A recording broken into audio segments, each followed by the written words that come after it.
There is a man pouring tea in a place that cannot exist.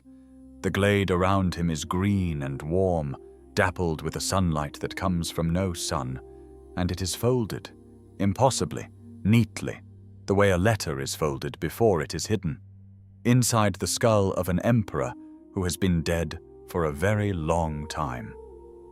In life, that emperor was not merely troubled. He was violently, famously insane, a ruler whose moods swung without warning from open weeping to sudden cruelty, who is remembered less for anything he built than for the terror of never knowing which version of him would wake. And here, inside the ruin of his mind, a stranger sits at a little table with a pot of tea and a wedge of cheese, and he is laughing. He is laughing at a list only he understands. Butterflies, blood, a fox, a severed head. He says these words like a man turning over old photographs, and he is the only thing in this entire buried world that came here on purpose. Because the question that should be keeping you awake is a quiet one, and it will not let go of you once you have it. Who would choose to sit in the mind of a dead madman and pour tea? What kind of creature looks at a place that broke a king and decides, of all the realms in all the worlds, this is where I will take my holiday? He will tell you he is the Prince of Madness. He will tell you it is a family title, an inheritance of the strangest kind, the sort where the one who dies and the one who receives are the same person, handed down across the ages from himself to himself. He will offer you tea and cheese and a riddle, and you will laugh along because he is funny and warm, and there is nothing about him to fear. There is one thing I need you to carry with you, all the way to the end. In the world this man comes from, there is something that arrives at the close of every age and burns his home to grey ash. A towering figure, cold and certain. And that figure and the laughing man at the table have never, not once, been seen in the same room. Remember that. It will matter more than anything else I tell you. Long before he ever sat in a dead emperor's mind, he had a kingdom, and the kingdom adored him. It is called the Shivering Isles, though almost no one who lives in the world above has set foot there and returned with their mind intact. To reach it, you would have to find a strange door that rose one day from the green water of the Niben, a door carved with 3 faces wearing 3 different expressions, and you would have to be invited, and you would have to be, let us say, receptive. Past that door is a realm split cleanly down its middle, 2 lands sewn together like the 2 halves of a single restless heart. To the north lies Mania, bright, riotous, a place of mushroom forests glowing gold and violet, of music and color and pleasure pursued past the point of sense. To the south lies Dementia, darker, wetter, a country of swamp and shadow and quiet dread, of suspicion that curdles slowly into cruelty. 1 realm, 2 moods, joy and despair, governed by the same throne. And on that throne sits the mad god, and he is, by every account, a delight. His subjects keep little busts of him in their homes, and beside those busts they leave offerings that tell you everything about how he is loved. Not gold, not blood, but a head of lettuce, a spool of yarn, the small, soft, absurd things of an ordinary life. He carries lettuce himself, and a ball of yarn, for no reason he will explain and no reason that needs explaining. He has a staff that turns whatever it touches into something else entirely. A man into a sheep into a pile of coins, a wolf into a slightly embarrassed goat. And he wields it the way a child wields a found stick, gleefully, without cruelty, mostly to see what happens. When something pleases him, he has been known to throw open his arms and declare that there shall be cheese. Cheese for everyone. It is hard to be afraid of a god like that. His court is run by two figures who could not be more different. In Mania, there is a duke who paints and dances and drowns himself in sweet drugs, a master of merriment who has long since stopped being able to tell pleasure from oblivion. In Dementia, there is a duchess so consumed by paranoia that she sleeps behind locked doors with armed guards, certain, and not entirely wrong, that everyone she knows is plotting her death. Between them, they are the two faces of their god-made flesh, the laughter and the fear, and they hold their little courts and their little grudges. And above them, the mad god laughs at all of it, the way you might laugh at the weather. This is the surface. This is what everyone believes. A whimsical god, a beautiful broken realm, an eternity of harmless chaos. But every kingdom built on a fault line eventually shows the crack. And the first crack in the Shivering Isles is hiding in plain sight in the ground beneath the dancers' feet. If you walk the isles long enough, you begin to notice the ruins. They are everywhere. Half-sunk towers in the swamps of Dementia, collapsed halls broken open by the great twisting roots that grow through the realm like veins. Stone foundations worn smooth and faceless, swallowed by moss, the bones of buildings whose builders no one remembers. The living citizens dance and scheme among these ruins without ever quite asking the obvious thing. Who made all of this, and where did they go? There was one man who asked. He walked the roads of the Isles in the realm's final age, a ragged wanderer the others called mad, even by the generous standards of a kingdom of madmen, and he had given himself a grim second name, the Doomsayer. He went from village to village trying to warn anyone who would listen of a thing he was certain was coming, and almost no one would listen, because his warning sounded like the ravings the realm was famous for. But he had done something none of them had bothered to do. He had measured the ruins. He had studied how deep each one lay beneath the soil, how far the stone had weathered, how thick the roots had grown around the fallen walls. And what he found should stop you cold, even half asleep. The ruins were not random. They were spaced apart in time, layer beneath layer, and the gap between each buried civilization and the next was almost exactly the same. 1,000 years. Every 1,000 years, give or take, an entire living world had risen in these isles, built its homes, raised its children, told its jokes, and then been erased so completely that the next world grew up among its tombstones without knowing whose they were. The deepest ruins were so old he could not date them at all. There were surely older ones still, crushed too far down to ever find. The people who lived here now had a name they did not even realize was a warning. There were those who came before, the predecessors, the ones whose cities now lay under the dancers' feet. Whole civilizations of mortals who had laughed at this same lettuce-loving god in this same beautiful realm, and who were, every single one of them, swept away on a schedule. So here is the thing the laughter is sitting on top of. This realm is not eternal. It is a field that gets burned to the soil and replanted over and over on a clock you could set a calendar by. The current crop of souls, the painting duke, the paranoid duchess, the people leaving lettuce at little shrines, they are simply the harvest that has not yet been brought in. The Doomsayer knew it was coming. He could not have known how close it was. And he could not, in his worst imaginings, have guessed who would be leading it home.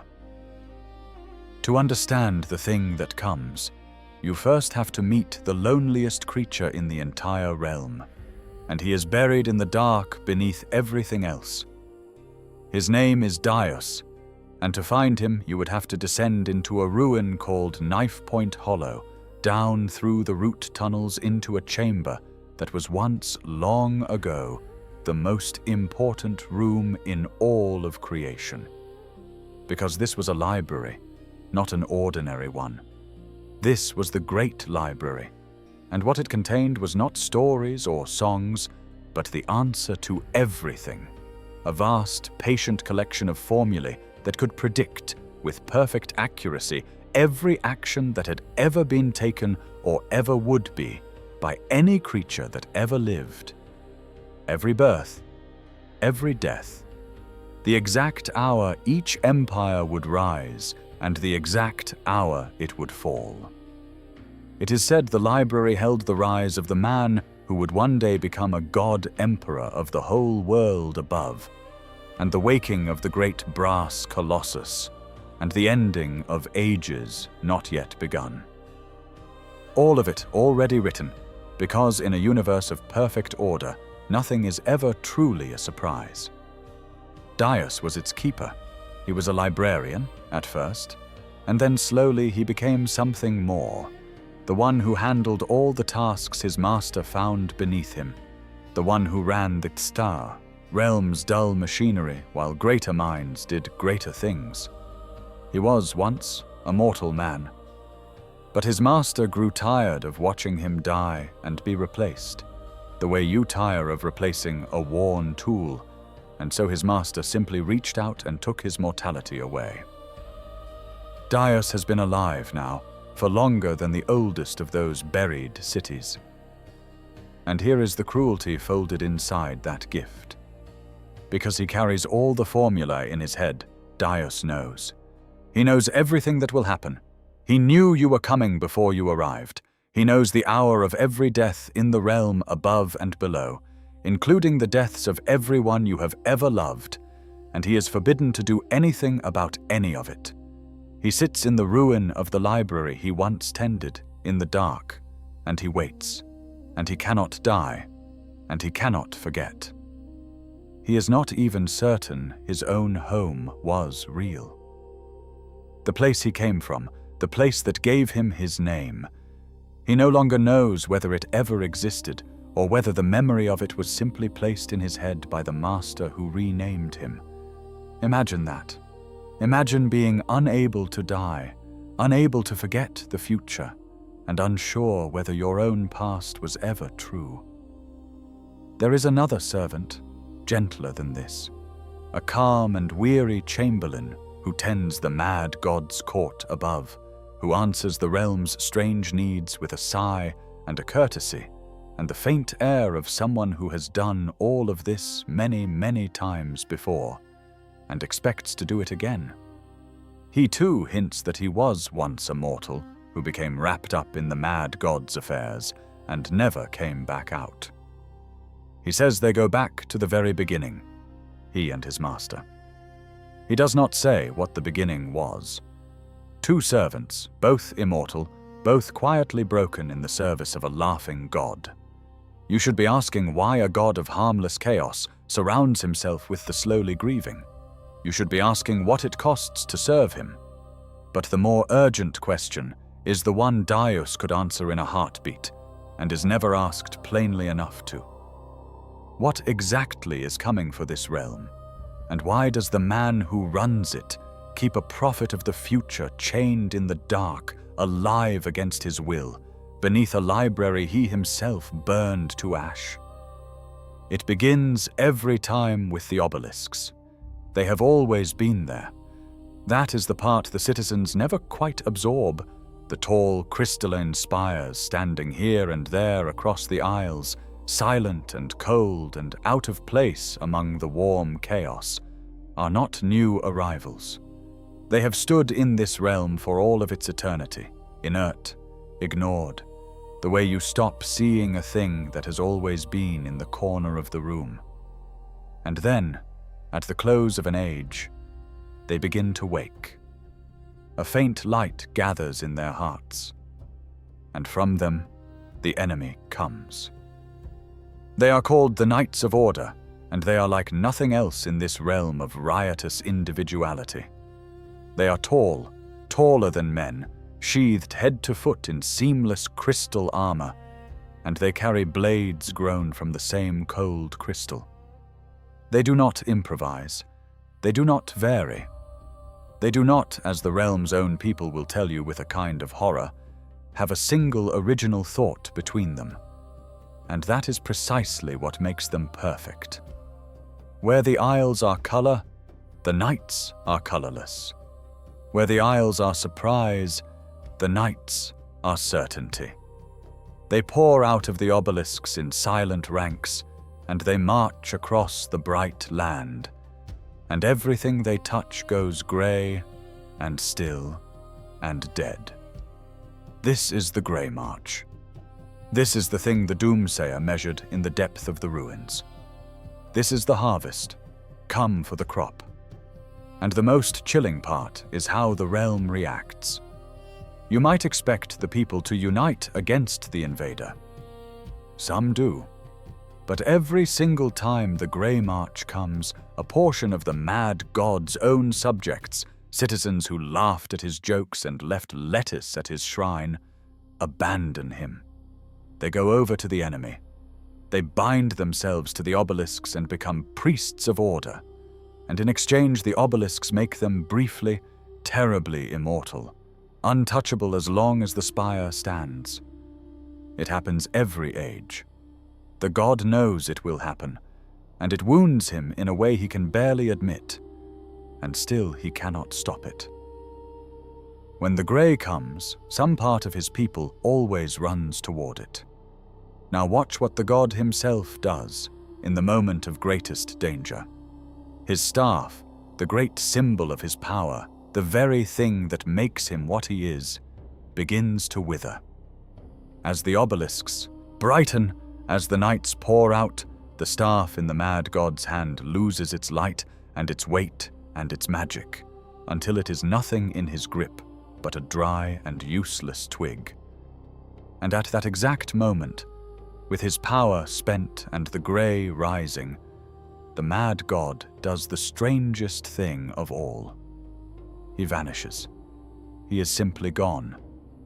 And only then, into the emptied palace, does the towering figure come. The laughing king and the cold destroyer. The jester and the executioner. In all the ages this drama has played out, across all those buried cities, they have never once stood in the same room at the same time. One always leaves the instant before the other arrives. Surely, you are thinking, that is just bad timing. Surely the god flees because he is afraid. There is a simpler explanation, and it is the one no one in the realm ever quite says aloud, because to say it is to break your own heart. Go back for a moment to the realm itself, and to the strange shape of it, because the shape was trying to tell you the truth the whole time. Why is the kingdom split in two? Why mania and dementia, joy and despair, sewn down the middle like a coin with a different face on each side? A whole and healthy mind is not built that way. A whole and healthy mind is one thing. This realm is the geography of a personality that has been broken clean in half and cannot put itself back together. A being so divided against itself that its very land had to be cut in two to hold the pieces. The split is not decoration. The split is a wound, and the realm is the scar. And then there is the burned library. Stop and feel how strange that act was. Here was a collection that held the answer to everything, the most valuable object that could possibly exist. And the mad god found it, and he had it set on fire.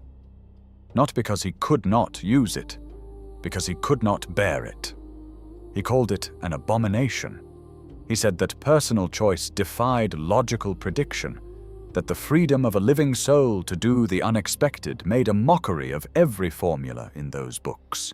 A god of pure whimsy might shrug at a library of certainties. This god hated it with the specific, personal fury of a man burning letters from someone he used to be. But here is the detail that should make the hair on your arms stand up, the one I have been keeping. He burned the library. and he could not bring himself to destroy the one who remembered it. He kept Daios.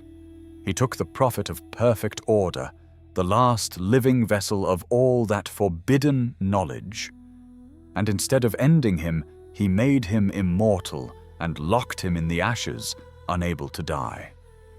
You do not do that to an enemy you despise.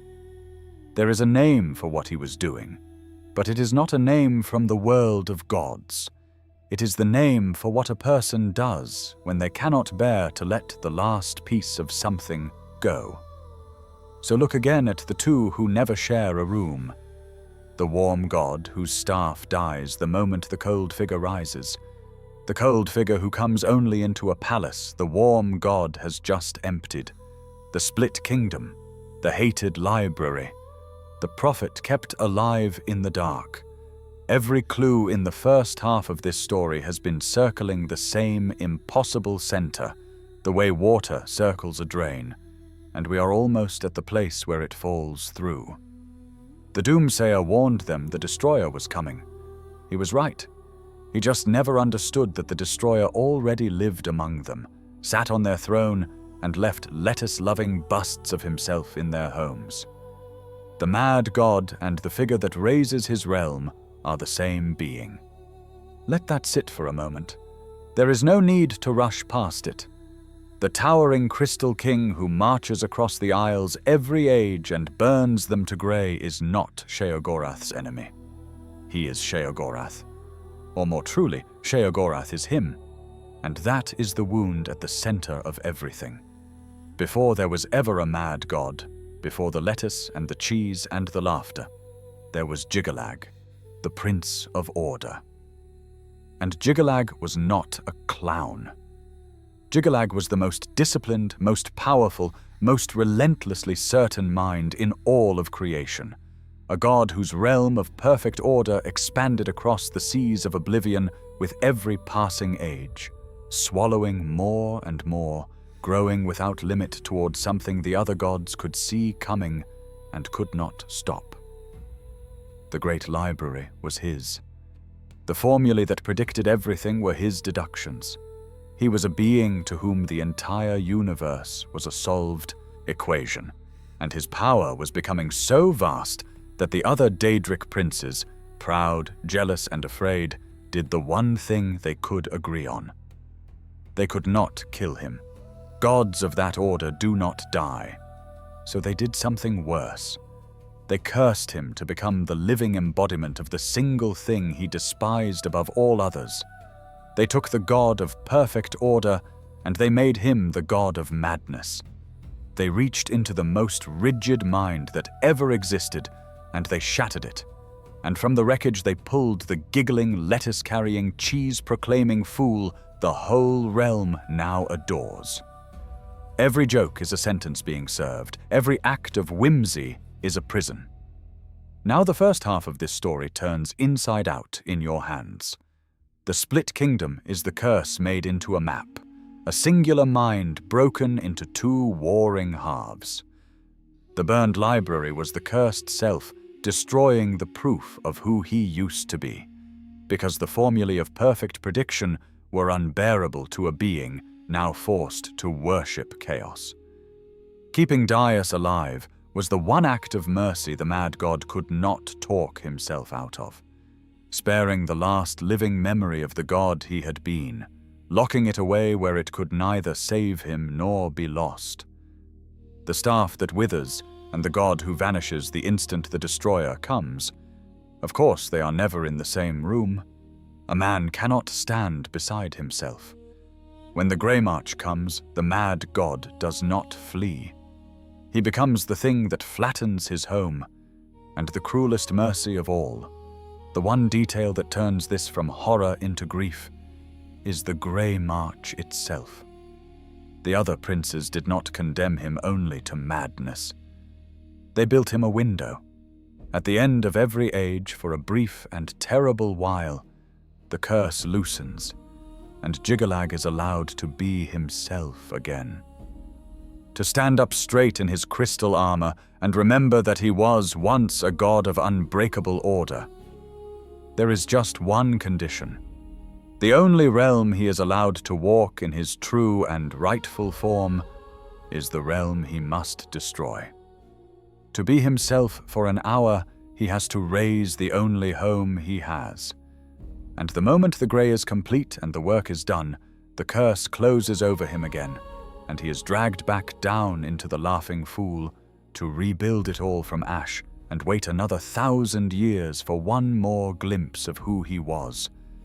Not a jester, a prisoner, not chaos, a sentence served on a schedule forever. We tend to think of the Grey March as a tragedy that happens to the Isles. Once you know the truth, it becomes something far harder to hold. A tragedy a being commits against the only thing it has, over and over, with no way to stop. Picture it from inside him. For most of an age, he is the fool. He cannot remember clearly what he is, and the small part of him that does remember would give anything to forget, because the memory of being Jiggalag is, by his own admission, unbearable. So he laughs. He throws cheese.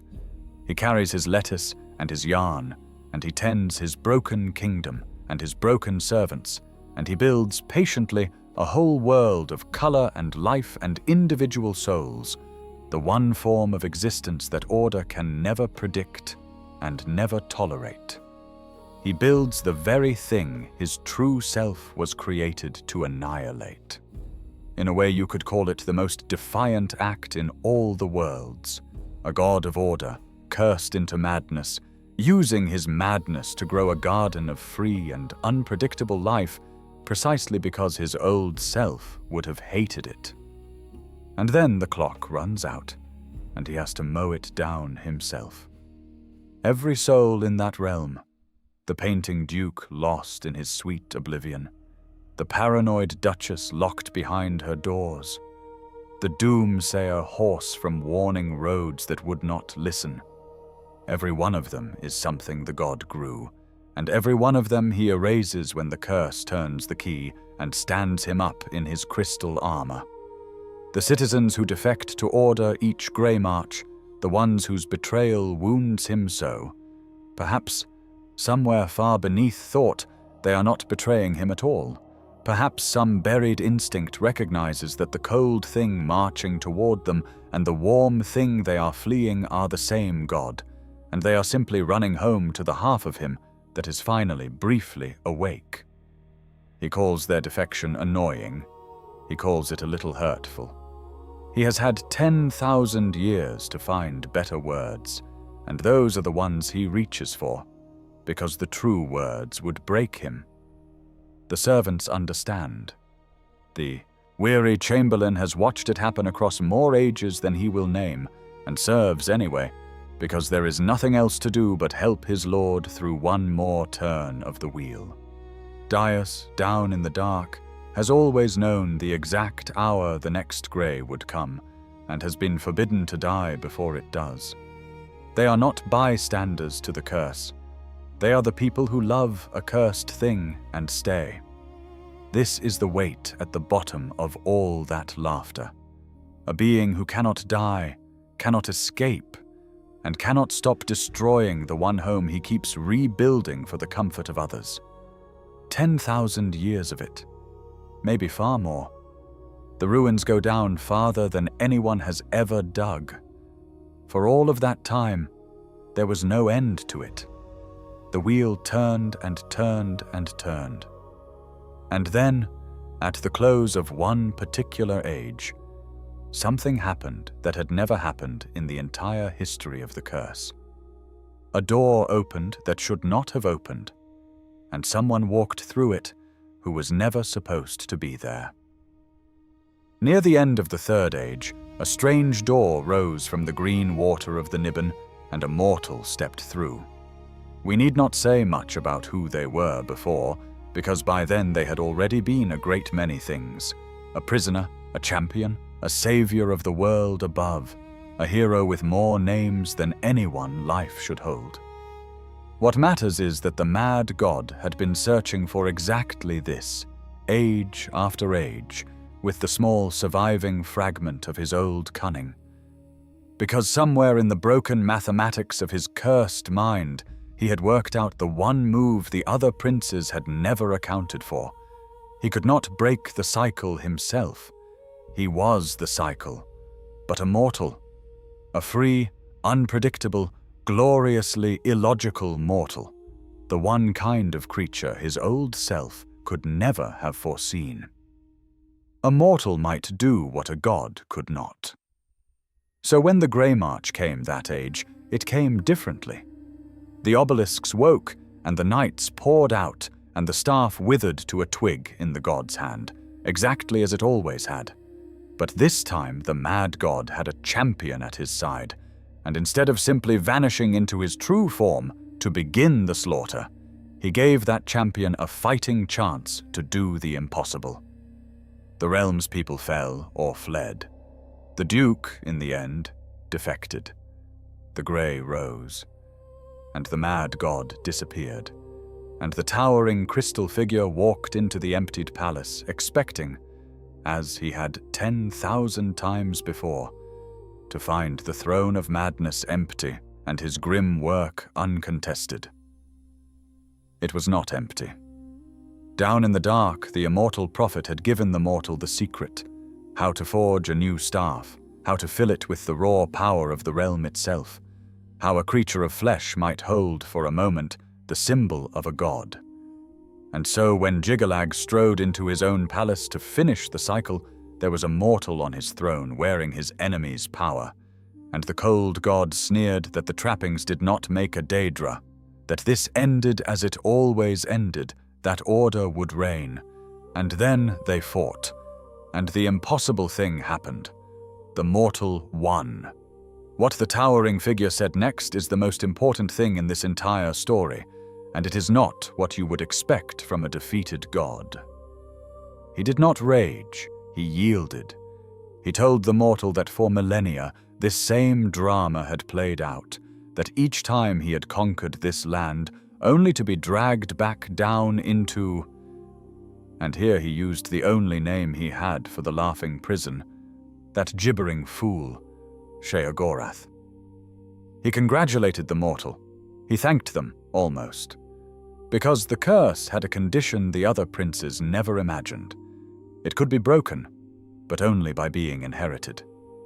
The cell could be emptied, but only if someone else agreed to be locked inside. And the mortal had agreed. By taking up the staff, by holding the throne, by becoming the new Prince of Madness, the hero had not defeated the mad god. The hero had replaced him. Jiggalag, free at last, after all those ages and all those burned cities, free of the madness, free of the wheel, bowed to the mortal who had freed him, and walked out into the wider dark of oblivion to be, for the first time in living memory, only himself. And the mortal stayed. The mortal sat down on the throne of madness in a realm that had just been razed to grey, and began, as every mad god before had begun, to rebuild it from the ashes. The kindest act in this entire story is also a life sentence. To end one god's eternity of suffering, a mortal walked into it and closed the door from the inside. That is who is pouring the tea. Two beings walked away from that throne room, and both endings are worth holding. Jiggalag walked into oblivion a free god, the curse lifted, the wheel finally still. What he does with that freedom, no one above or below can say. The weary chamberlain wondered aloud whether the freed prince might seek revenge on the ones who cursed him, or pursue something none of them could guess at, or simply vanish into the spaces between realms and never trouble the Isles again. One day, surely, the Prince of Order will resume his nature, and what that will mean for the fragile, secret balance of power among the gods is a question with no comfortable answer. A being of perfect order, loosed and grateful and changed, is now somewhere out there in the dark. The most disciplined mind in creation has its freedom back, and we do not get to know what it intends to do with it. There is a chill in that if you go looking for it, But the ending that matters for our story is the other one, the mortal who stayed. They did not stay unchanged. To wear the mantle of madness is to be slowly remade by it. The realm remembers the mortal, growing into the god they need to be, which is a gentle way of describing a self being quietly overwritten. And yet something of the hero survived the change, something the old mad god never had. Because watch what this new prince of madness does with his power. When at last we find him again, far from the Isles, taking a holiday inside the mind of a long-dead and broken emperor. He does not make it rain dogs. He does not set the world on fire for sport. He sits with the dead man's nightmares, the night terrors that haunted that emperor since childhood, the rage and the paranoia and the self-doubt that ate the man alive. And one by one, gently, with a tap of that absurd staff, he cures them. A god of madness, spending his leisure healing a madness that has nothing left to gain him. That is not the old curse talking. That is the hero still in there, doing the only thing a hero ever really knows how to do. He freed a god from a curse no one else could lift, and then he kept the curse and turned it, quietly, into mercy. There is a man pouring tea in a place that cannot exist. The glade is still green, the light still comes from no sun, and the mind it is folded inside still belonged to an emperor who broke a long time ago. The man at the table is still laughing, still turning over that list of his old photographs. Butterflies, blood, a fox, a severed head, and cheese. Never forget the cheese. But you know now what you are looking at. That list is not nonsense. Every item is a wound he carries from a life he chose to take on, an inheritance of someone else's eternity, recited with a smile because the smile is the only way left to hold it. He is the only thing in this entire buried world that came here on purpose, and now you understand why a creature like that would choose a dead madman's mind for his rest. Where else would a mad god go to be at peace, except into a broken place he can quietly try to heal? This was never a story about a silly god. It was a story about what it costs to set someone free. That sometimes the only way to lift a curse is to step under it yourself and carry the weight so the one who was crushed by it can finally stand up and walk away.